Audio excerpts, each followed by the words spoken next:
You look at that Cleveland Browns staff that you had, my Belichick and Nick goodness. Saban. It was How come you guys weren't good? because we didn't have any offense. We stunk on offense. I mean, damn, we stunk. It wasn't good. We had one of the best defenses in '94 in the history of the league.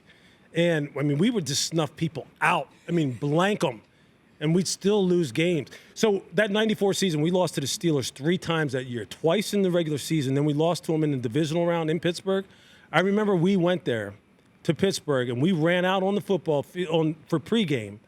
It was myself, Eric Turner, maybe Rob Burnett, Anthony Place, a couple of guys on defense. I remember seeing this figure like down in the corner of the end zone. I see this dude standing there who was like a cut-off gray T-shirt. He had his Steeler pants on, and I just remember seeing like his arms, and it was Greg Lloyd. And he was standing there waiting, and he's just screaming, "Where the bleep is Vinny? Where's Vinny?" Like Testaverde. And I remember looking at Eric Turner going, "Dude, we are dead. We are dead today." And so is Vinny. Oh my God! And you know what they had? So that's when they had Bam Morris, John L. Williams, and who was the other running back? Bam, John L. I forget who the other guy was. They had 3 backs go for over 100 yards that day. 3. I had 11 tackles at halftime. So that's we just couldn't score, Dan. That was the problem. If you were getting tackles, that means they're at the second level. Yeah.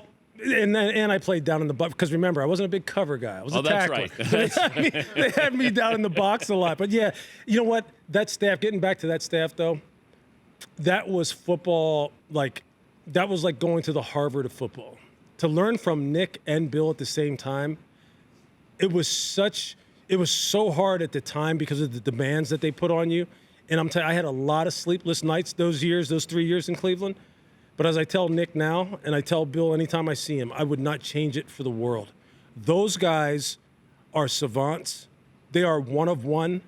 And whenever you lost football games or didn't play well, it was your fault. It wasn't their fault because they gave you the answers. It's just whether or not you could use them. They are that damn smart. And those 2 guys, they're the 2 greatest coaches in my mind of all time, without a doubt. Which one is the greatest coach of all time?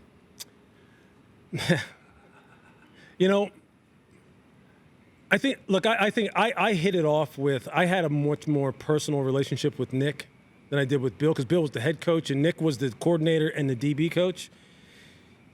Bill was very much like you think he is. Like Bill was very business, by the book, not very emotional about things. Like he would say hi to you 1 minute and the next minute tell you I'm cutting you, get out of here. And like wouldn't break a smile. Nick was so hard on you, but when you did it the way you want it, he would give you that look that like kind of like that fatherly look that's just like, I approve, that's what I want from you. So he was the guy who I gravitated towards. But I'll tell you what now, both of those dudes, they are not for everyone. But if you get coached by them, and you win their approval, there's no greater feeling because they truly are the grand masters of this game.